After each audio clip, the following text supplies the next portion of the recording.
Man, I am on a robotic roll. I'm not going to break out my dance moves. I don't have the right music to give you my robot dance. There is one out there, I promise you, but not today. But this is something that we're going to talk about today. When we talk about robotics, we talk about automation.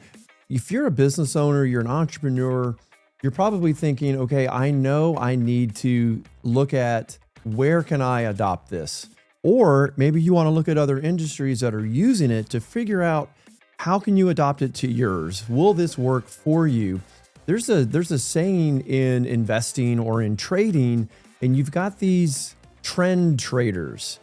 And this is what we're going to kind of focus on today. Where are we going to see the highest levels of adoption rate? Where are we going to see this robotics revolution, if you will, trending? Where are we going to see it the most?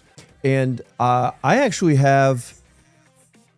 Mr. Robot, the robot guy. Paulo, good to see you again, my friend. Good to see you, Tony. How are you doing, man? Holy smokes. If the people knew what you and I just... They don't know, man. They have no idea. No idea. Y'all think we just hop on and do this great, fun little podcast. We had so many tech gremlins today. I thought, ironically, I'm talking to the robot guy. Yes. So hopefully the robotic solutions that you're putting out there do not rely on the internet connections that we're using, because good Lord. Not the one from my home. I will tell you this. Not the one from my home for sure, Hopefully a private 5G network. That's a lot. Yeah. You nailed. You like it, huh? Yeah. See, I'm not just a marketing guy. I am figuring out the world of robotics. So this is what is so fascinating for me, is that you're doing something a little different, right? Yes. You're actually within a franchise for That's correct. Robot Lab. So what does that mean? I didn't even know you could franchise an idea. Yeah, like this. Well, what's going on? So, long story short, I was looking for what's going to be my next big move in my career. And I owned companies before, and after 22 years working on corporate America, I decided to look for something else. And then the options were vast, right? I was looking to franchising first because I didn't have experience of building my own businesses here in US. I had in other countries, but not here. And I said, you know what? I'm going to take a look in what are the franchises that are now available. And then I went to buy a pizza franchising and end up getting to robotics. That's how it started. Well, you can use robotics and pizza. You could have combined both of them. You could have combined every day. Right? That is every cool. single day. But answering your question, our CEO Elad had this vision that how we can reach a nationwide coverage in order to provide robotics, not just for the big players, but for every single player. And you have different ways that you can do, right? So as you mentioned in your intro, right, we need to take a look on what's happened in the market, what is happening in the market. And one thing that we saw is that a lot of times when OEMs, they try to just deploy a new robotic solution or new family of robotics across the country, they start to fail because they didn't have the reach. So with the franchising network, that enabled Robot Lab to actually find owners that are responsible for territories. And on those territories, they will be able to deploy the robots, provide services, being close to the customer, and treat that as their own. So in the end, it's a very successful and a very interesting model. When I saw that, I said, man, I need to sign up. This is right on my alley. I was working with telecommunications for 20-something years, and it's starting to work with AI. And I had this passion about robotics since I was a kid. So, really? Man, that's a full circle. Yeah, I need to do it, Isn't that interesting? I mean, I think as a kid growing up, I remember there were lots of comic books that would show, those kind of futuristic things, and you'd see robots like that. And it's come full circle. So now you're running a franchise. And I was thinking, and I said this to you off air, and you're like, no, let's talk about it. You said your franchise territory is Dallas, Fort Worth West. Is Fort Worth, DFW West, as we Yeah. call, right? Dallas Fort Worth West. But essentially, I'm responsible for the south of Fort Worth up to the north of Denton and the surrounding areas, surrounding cities. Some people call that the Alliance Corridor because of the Alliance area that's in the middle. So it's a great place that I'm learning to know more and learning to love.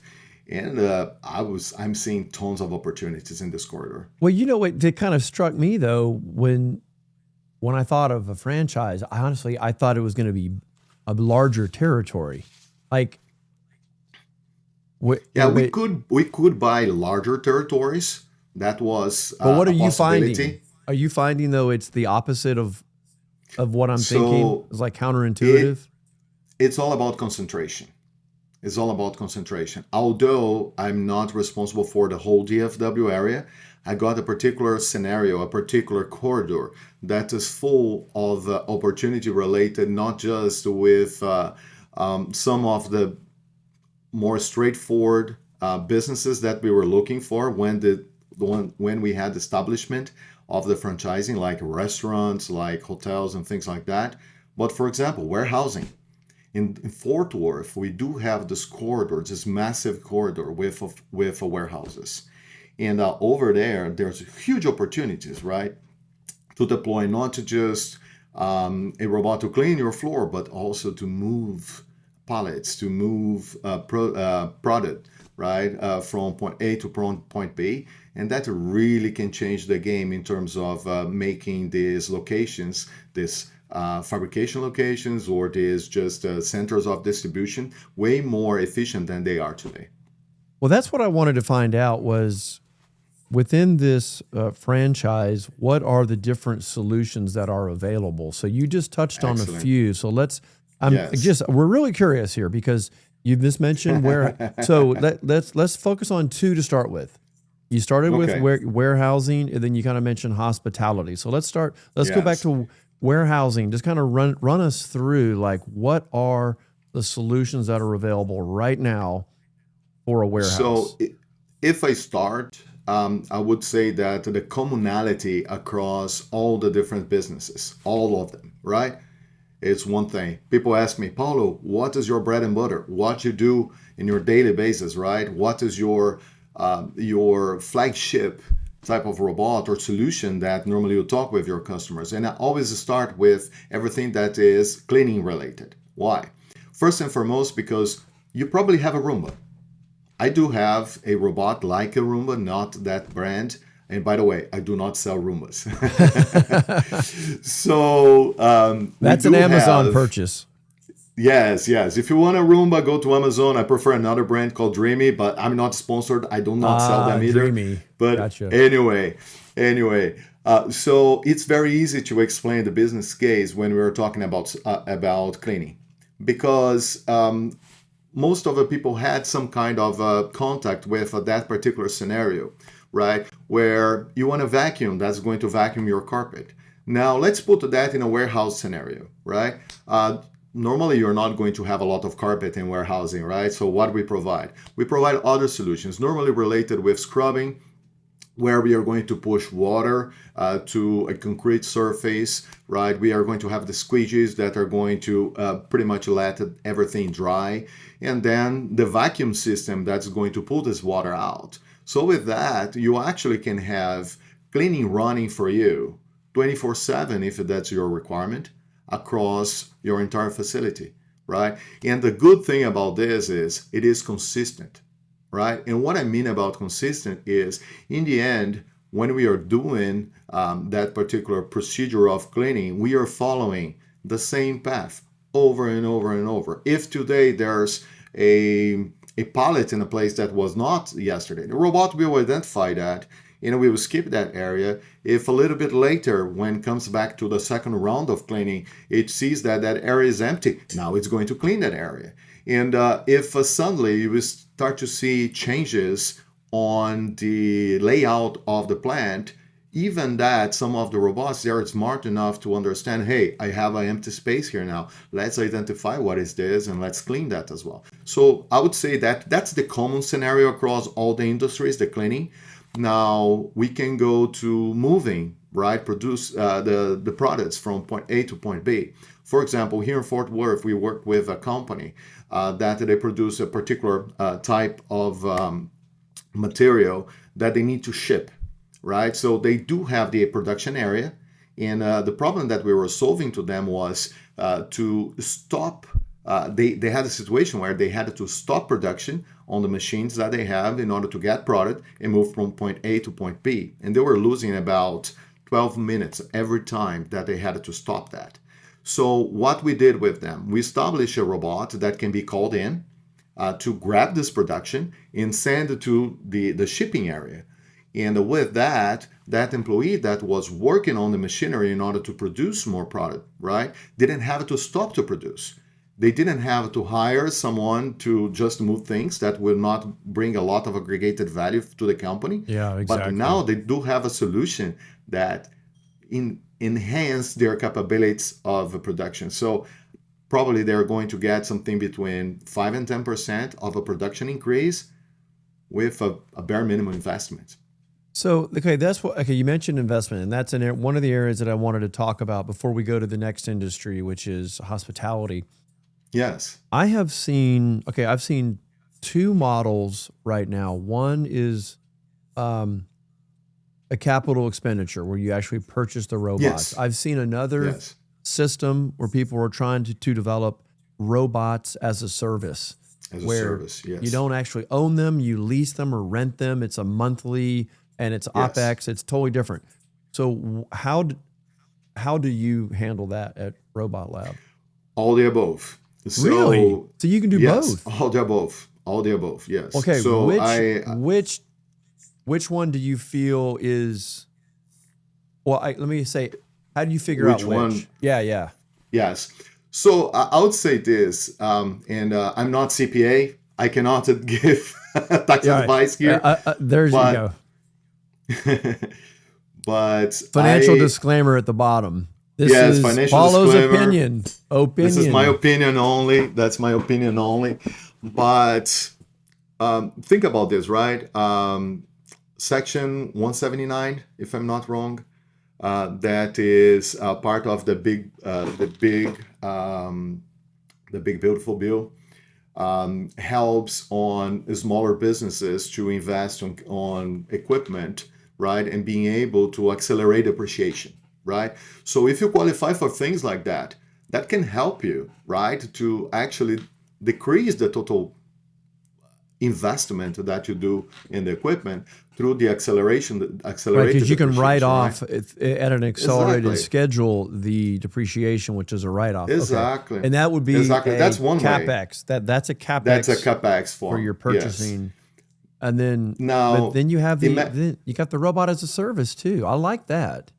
exactly. So when we talk about, we work in four different models, if you will, right? The first, come here, write me a check, I deliver a robot for you. The second is I finance the robot for you. Just a regular buy, like if you're buying a car and you wanted to finance, we can do that for you.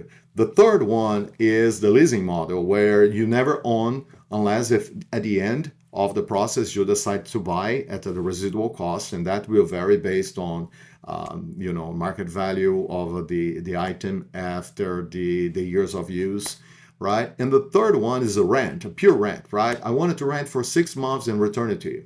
You can do that too. We cover all these different models. But think about this. If I am a company that I do not qualify for acceleration depreciation, for example, I still can use that in a rent model or in a leasing model, right? And with that, write those off out of my expenses in the same way that we do any kind of Yeah, a renting or depreciation. Hmm. not depreciation, right? But actually cost of doing business. Right. So, and this is the beautiful thing about the model, right? The model was taught in a very good way. The company model was taught in a very good way because we know that different customers, they will have different needs. And so far, we are talking about warehouses and we think about big things, right? But the same thing can be applied to a small company with a small warehouse, right? They only may have a need of a different type of robot, a different size of robot, different. They don't have 100,000 square feet. Like, for example, I'm working with a possible customer on a 8,000 square feet warehouse. And a smaller robot will do the same performance that a larger robot will do Right. for a larger warehouse with a way cheaper price than, if they had to buy something huge. So I'm curious within the warehouse space, Yes. are there particular industries that are more likely to adopt this? For example, a food, a beverage, animal, versus just some kind of CPG that is We, not that's not contaminated. what I would tell you is it will depend a lot on the requirements and regulations of each one of the industries, Yeah, that's what I right? was thinking. Yes, a lot related with that. So, and not all the robots are the same. And again, going back to the reason why Robot Lab is the way it is today, in terms of a franchising model, in terms of not producing our own robots, but actually source different robots from different manufacturers across the world, that's exactly because of that. Because in the end, Tony, we want to not to just tell you that I have the best thing because I produced that best thing. I worked on OEM before, right? And that is the thing about OEM. You wanted your product to be the best, You can only but sell maybe it's not the yours. best. Yes, you only can sell yours, right? But when we go to this particular portfolio that we have today, we have 60 different robots and 60. increasing. When I 60, and when I joined the company, when I joined the system, I should say, we only had 52, and we are talking about 6 months. And the sum of these 52 already has been replaced by new models with new sensors, better identification systems, better navigation systems, etc. And we are always looking for new partnerships, right? And the other thing also is they're produced all over the world, right? A good concentration of production is in Asia, but it's not just in China. It's in South Korea, it's in Japan, it's in Singapore, right? Vietnam. And with that, we also created that broadness that maybe some companies or um, some companies they will not be able to buy from China because some That's right. restrictions, but we can get Singapore, we can get Vietnam, we can get US. There are some manufacturers here in US as well. I was thinking there are probably some very valid reasons that business owners are hesitant, to get involved in robotics. And I think by having 60 different, you know, Yes, right, robotic varieties, multiple vendors, it really gives that owner an opportunity not to feel like they're just locked in. That I to agree. me, I feel like when you adopt a technology that's evolving so quickly, I would naturally feel like, man, as soon as I make an investment in this thing, it's going to be, you know, version 2.0, Yeah, 3.0, yeah, comes out. And I would think that would kind of hold them back. But I feel like this style, this model that you have, exactly, it exactly. gives that owner a little more flexibility to just kind of grow with the increasing technology. But then again, it depends on what the needs are. If you're talking about cleaning, Exactly. how advanced do we need to be, right? You pick the system that works, boom, you put it in, and Yeah, you're off and running. But there could be others that are a little more sophisticated that you want the improvements. So maybe that's a exactly. case that you go with the lease, or rather the robot as a service, for example. You don't have to Exactly. worry about it. Paulo says, "Hey, Exactly. we got a new one that's come out, and this will let's upgrade." Yes, and even with that in mind, right, we offer some service plans that actually can allow you in a certain time frame to upgrade your robot. So when you see that, hey, there's this model that you guys have now, let's upgrade it. There's some service plans that we have that allow you to do that, and we get your robot back at market value at that time, and that can help you that. But even if we forget about this option, right, service plan that we have, what you said is exactly right. You can do a leasing for 12 months. And then after 12 months, you said, look, I really would like to have that new feature. And then we do another leasing with Yeah, and another you get out robot. of it. Yeah.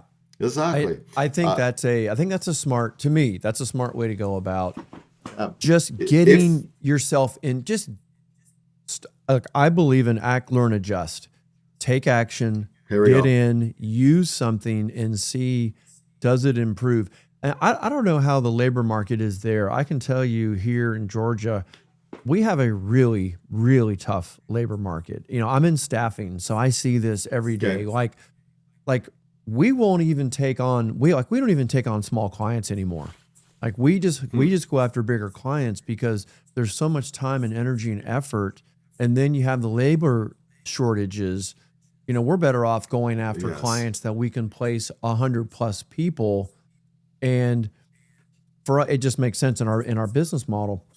But the point is, with this constant pressure that the employer has and the staffing agencies have, I Yes. believe the robotics coming in at a very good time. I feel like this is the start of a very good time. Like if we had a Yes. surplus of human talent, you know, something like a cleaner, you say, well, Yeah. I don't really need a cleaning robot. I can just hire, you know, XYZ. For And example. for example, we were talking about hospitality, right? That's Yeah, the yeah. second Let's talk about industry, that. right? So I was visiting a conference in Houston about 4 months ago. I went to a hotel. I'm not going to mention the name of the hotel here because Yeah, that's the brand fine. doesn't matter, Right. right? But I went there. It's a hotel that I always go. It's a brand that I always go. I always travel with them. Proud member of their point system for very long, so I like them a lot. And I arrived at the place, and I could see clearly that the look and feel of the hotel was not what I was expecting. And it was just 2 days. I said, all right, that's fine. There's bad smell in a corridor. Elevator was not working that well. There was no breakfast in a place that breakfast is included. And after that, I said, man, it's something weird here. So I put my consultant hat, approached the general manager, and said, look, I travel with you guys everywhere. So what's going on here? Are you understaffed? The guy looked to me and said, yes, I'm severely understaffed. I'm not able to find help to clean. I'm not able to find someone to work on the kitchen. And I pretty much have 4 openings for a month. And every time that someone comes, they leave in about a week, right? You could argue that maybe the payment is not the best, maybe this, maybe that. I'm no one to judge because I don't live their lives, right? But immediately I told him, say, look, with the people that you have, you actually could have a better cleaning just by adding some help on robotics, right? And I shared some information. It's not my area, so it's not an area that I can actively pursue business. But in the end, I could see clearly that I could help that GM right there, right on that day, because they would have the chance to put now the people that is struggling, the few people that he has that is struggling to keep the hotel up, right? Now they will have a helper. They will have one of the robots. And the other thing that I notice a lot in the industry is when we deploy those, and we did some big deployments in several cities here in Fort Worth, here in Dallas, in big hotels and small hotels. In Las Vegas, we did recently a very big deployment. And in the end, everybody that work with the robots, they're loving the robots. Why? Because they're making their lives easier. Now, if they're understaffed and they were not able to hire someone that will cost them $150, $200 a day for 8 hours of work, now they are able to find a robot that can do a supplemental job for $35, $40 a day. Yeah, So, you just brought something up really interesting there, and that is the when you bring in robotic or automation support, you're actually improving the quality of life of the workers that you Yes. do have. I mean, those workers are struggling to try to keep up the standard. I mean, Yes. you're hiring hopefully people that care, that they give a damn. And so if they Yes. give a damn, then they, this is a mental pressure and stress on them because they know there are 10 key things that we have to do to keep this hotel up and running. Because we're at the point we're at, we can only do 6.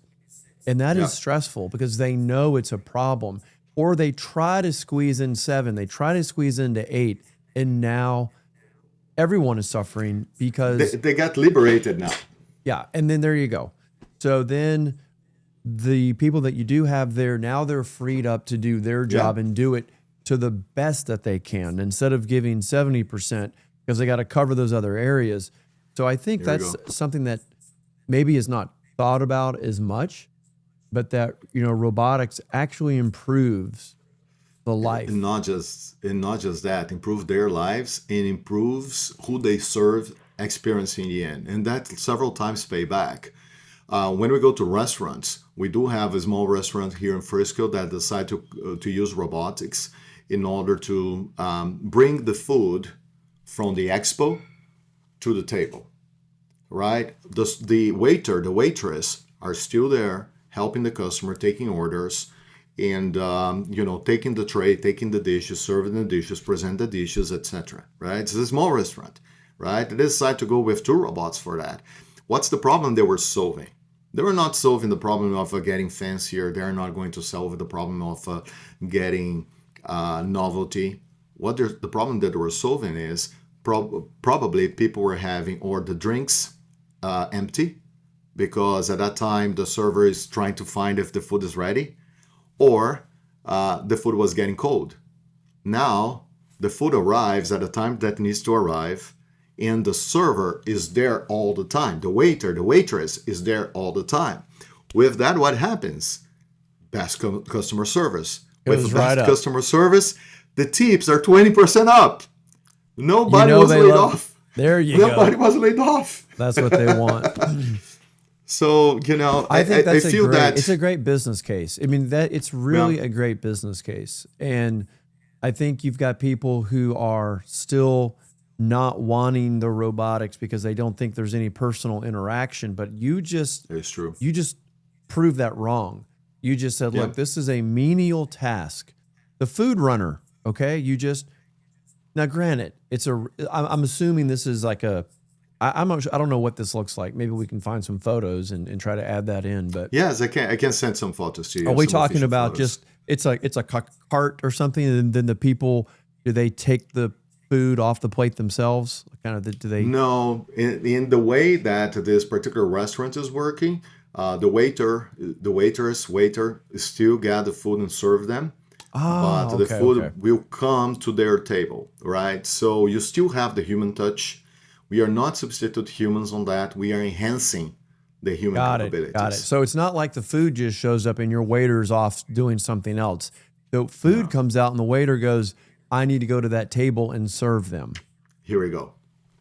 Got it. Here we go. So there you go. So the human touch is still there. Okay, that's great. So a couple other questions that I have. Before I've got 2 more questions. What type of robotics are you hearing from the marketplace that people want? They go, "Oh, the robot guy," and they start throwing wild ideas out at you. What are they asking for? Maybe we don't have them yet. Maybe you don't have them yet, but I'm kind of Yes. curious. Yes. I live in an area that we have a lot of hailstorms. Hail, So hail, yes, hailstorms. hailstorms Uh huh. everywhere. So we had one a week ago. The next day, someone's calling me, "Hey, I wanted to inspect your roof." And they when I talk with roofers, and I just participate on a trade show about construction, and I spoke a lot with them. They're looking for solutions on how to do what they need to do up the roof in a more automated way. And there's some reasons for that, right? One of the reasons is we know that the workforce in US is going to shrink, because of deportations, not so many people that have the appetite to work in certain areas like this. So that's one that I hear a lot from roofers. But the other one that I hear a lot from my family and friends is, can we have a robot to fold and iron our clothes?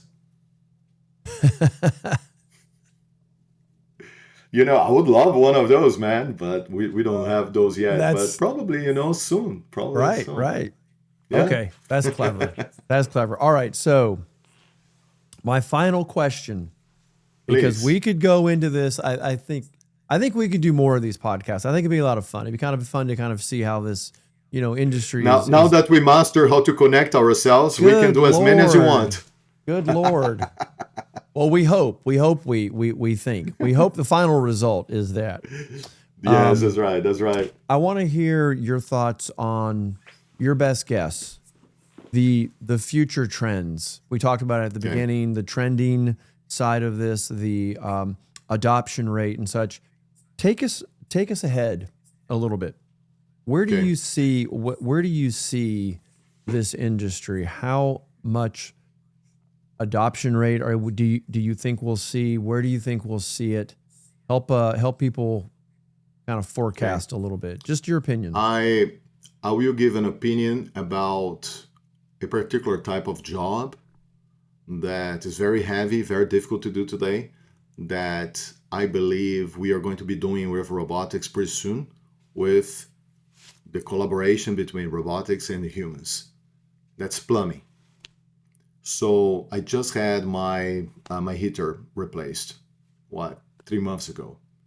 Okay, those two guys, they came, they took the old heater, put the new one in place, and then they had to maneuver things, and they had to figure out themselves what was the best way to put the expansion tank in order to fulfill the ordinance that was not in place when we bought the house originally, right? And I got into a conversation with him, and I said, look, pretty soon you're going to have a robot that's going to do most of the work for you, but you still are the brain that we need to figure out how we make that a new ordinance to fit here on this particular scenario.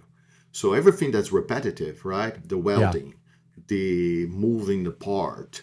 I don't have a good back to move a You need one of a those large water heater, exoskeletons. You've seen those with the Exactly. exoskeletons, where Yeah, it's like yeah, it yeah, gives you yeah. the Exactly, right? So I believe in 4 to 5 years, we are going to see that happening. You're going to call the plumber will arrive here, and we'll have the robot helper, right? The plumber will see the situation, will analyze the situation, and pretty much will direct the robot on how to do it. And the robotic probably will have a way better way to get the semantics about what that means than what they have today, because that's the big challenge, right? We see robotics with arms and legs and walking through the streets today, but if you tell a robot, hey, go there and pick that thing there, the robot don't have a way to distinguish of what is that thing. You need to be very specific. yeah. Hey, get the US 129 Dragon signed that's behind Tony right now, right? You need Tail to of be the super dragon. That's right. specific. Very specific. Yeah? You need to be very specific. Even sometimes the AIs that we have today, they don't get you because of your accent or because of the That's way right. that you make the phrase or something like that. I do believe that this is going to be the largest development that we are going to see on the next 4 years. That will be the creation of a more semantics identification through the robotics, right? So the AI behind the robotics will be able to help us to identify more of the things. And at the same time, the robotics, they're going to be with more orders of a movement, like hands and Yeah. arms and head, like we have, more like humans, because the world that we live has been designed for the bipeds, right? And for that, we needed to have humanoid robots like You we know, look like. Elon Musk has been talking about this. He said that Yeah. that's the hardest problem they're having is creating the hands. I've Yes. seen the videos of the complexity of the hand. I think when they get that thing dialed in, I think that's agree. when all these things that you're talking about are going to go to the next level. You got to have the dexterity of the hand, I to make agree it happen. 100% with you. That's exactly what we should aim, and that will make robotics reality everywhere. Robotics are real today. Robots are not the future. They are here, but in order to do more functions than cleaning, than bringing a dish of food, to really be acting on different things like humans, the hands are the most important thing. That's right. That's awesome. Well, I'm really glad I've got to have this conversation with you in public so people can understand what you and I have been talking about behind the scenes. It's That's fascinating. And, we all travel, we all go into these places, and we know there's a lot of opportunities to, find That's improvement. So I'm really excited for the future. Looking forward to having many more conversations with you, and just checking back in with our robot guy. Yes. Paulo, great talking to you again today. And we will see you again soon. All right. See you soon, Tony. Thank you so much. Have Take a good care. one, folks.